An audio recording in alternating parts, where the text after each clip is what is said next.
राधे राधे सभी को। आज मैं अपने घर पे पार्थिव शिवलिंग कैसे बनाती हूँ ये दिखाऊंगी और क्या क्या चीज़ चढ़ाती हूँ पार्थिव शिवलिंग पे। और हफ्ते में एक बार ज़रूर बनाती हूँ पार्थिव शिवलिंग। जिस दिन भी आपको टाइम मिले उस दिन बना सकते हैं आप भी। जैसे मैं बनाती हूँ ऐसे आप भी बना सकते हैं। सब पार्थिव शिवलिंग बनाने से घर में सुख समृद्धि का वास होता है और खूब सुख शांति बनी रहती है और भोले बाबा की कृपा घर पे बनी रहती है। इसलिए मैं ये क्या क्या सामान चढ़ाती हूँ भोले बाबा, पार्थिव शिवलिंग बना के भोले बाबा पे क्या क्या चढ़ाती हूँ। ये मैंने दही लिया है, दूध, और ये इसमें सब चीज़ मिला रखी है, काले तिल, जौ और पीली सरसों, ये सारी चीज़ें एक साथ मिक्स करके रख रखी हैं मैंने ये। और ये शहद और एक दीपक और समी पत्र, और जो आपके पास हो वो रख सकते हैं, जो भी आपकी इच्छा हो। और ये मैंने फूल ले रखे हैं भोले बाबा के लिए, फूल। और ये जैसे जिस तरह के भी आपके पास फूल हों फूल ले सकते हैं। और गंगा जल डाल के जल ले रखा है, और इसमें गंगा जल डाल रखा है। और ये सब चीज़ से, और ये दो ये ले रखी हैं, 2 काली मिर्च।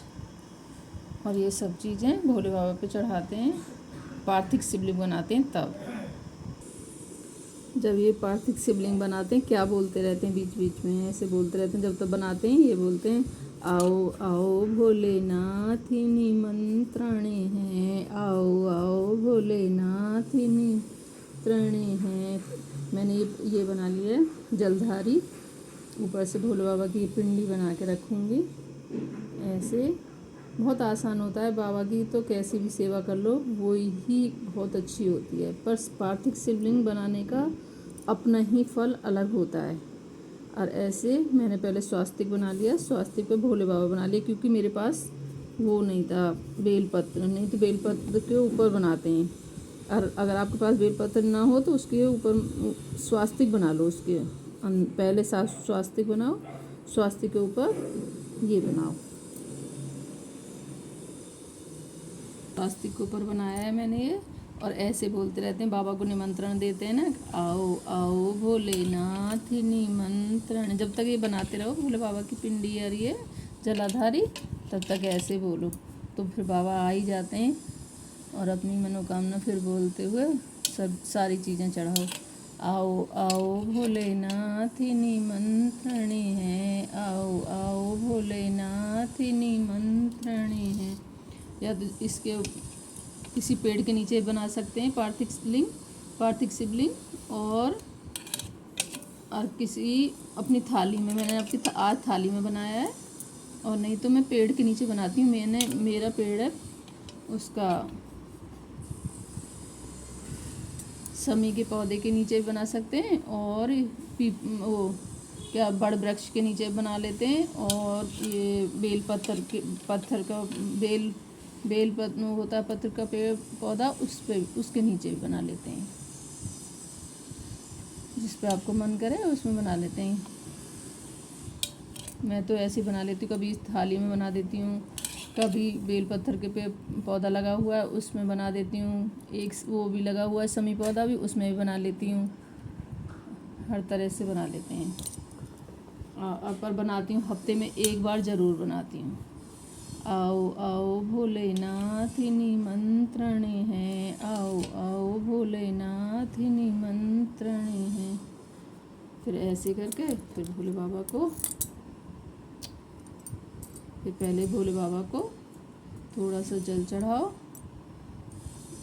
ऐसे जल चढ़ाओ बाबा के ऊपर, क्योंकि मेरा ये गीली मिट्टी है ना इसलिए ऐसे हो रहा है। जल चढ़ाओ, फिर दूध चढ़ाओ बाबा पे। ये दूध, दही, शहद, इनसे ना बाबा घर में सुख समृद्धि बनी रहती है अच्छे से। सब चीज़ का अपना अपना महत्व होता है। सब लोग बोलते हैं ना एक साथ मिला के चढ़ा दो, नहीं, अलग अलग बाबा को सब चीज़ें अलग अलग चढ़ाओ। दही चढ़ाओ, दही का अपना महत्व होता है, घर में सुख समृद्धि आती है दही चढ़ाने से।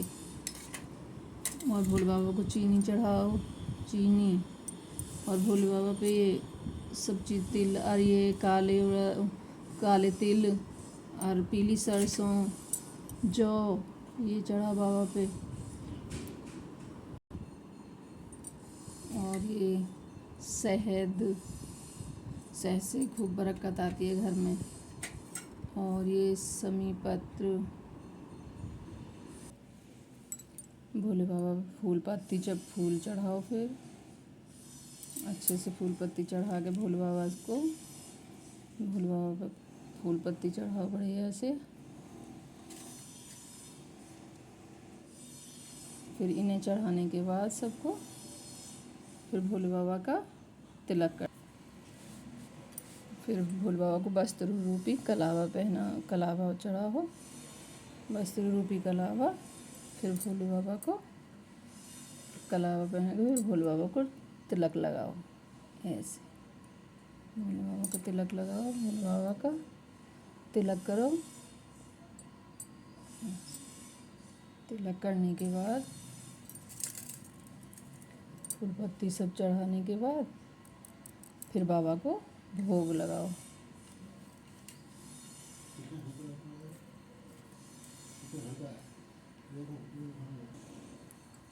फिर अपनी ये मैंने काली मिर्च ली थी ना, फिर काली मिर्च भी भोले बाबा के ऊपर चढ़ा दो और भोग में लगाओ, भोग लगाओ भोले बाबा को। ऐसे भोग लगाओ मेरे भोले बाबा का भोग लगाओ। फिर बाबा की आरती करो, बाबा की आरती करो। आरती जोर जोर से पहले जय गणेश की आरती करो, गणेश जी महाराज की। फिर ऊपर गणेश जी के बाद फिर भोले बाबा की आरती करो। ओम जय शिव ओमकार। ये बाबा को भोग प्रसादी लगा के अब पता है विसर्जन कब करते हैं भोले बाबा का? जब हमारा ये दीपक शांत हो जाए उसके बाद ये लुटिया यहीं पर रखी रहती है भोले बाबा के पास ही। सारा जल नहीं चढ़ाया तो फिर बाद में भोले बाबा को ये विसर्जन कर देते हैं, जल बाद में ये जल चढ़ा देते हैं। अभी नहीं करूँगी मैं, थोड़ी देर बाद करूँगी क्योंकि अभी मेरा दीपक जला है। आरती करूँगी, आरती करने के बाद फिर जब ये दीपक शांत हो जाता है और दीपक का भी तिलक कर लो साथ में, दीपक का भी पूजन कर लेते हैं और आरती कर लेते हैं भोले बाबा की। आरती करके फिर विसर्जन में करते हैं। विसर्जन में बोलते हैं जाओ जाओ भोलेनाथ विसर्जन है, जाओ जाओ भोलेनाथ विसर्जन है। जब भोले बाबा की पिंडी बनाते हैं तो बोलते हैं आओ आओ भोलेनाथ। फिर जाओ विदा करते हैं तो बोलते हैं जाओ जाओ भोलेनाथ।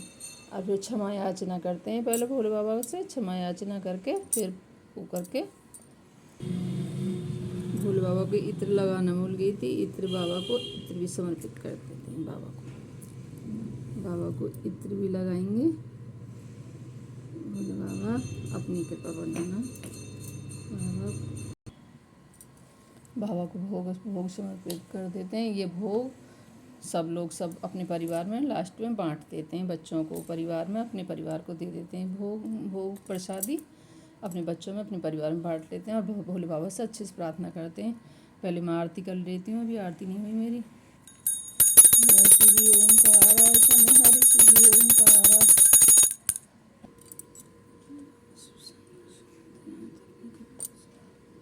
हर बाबा को ऐसे अच्छे से आरती करके भोले बाबा से क्षमा याचना करके, और जब ये दीपक शांत हो जाएगा ना, ऐसे क्षमा याचना करो भोले बाबा कुछ गलती हो माफ़ करना। जैसी हमारी उल्टी सीधी पूजा है स्वीकार करना, बाबा गलती क्षमा करना, अपनी कृपा बरसाना भोलेनाथ शिव शंकर शंभु दीनानाथ।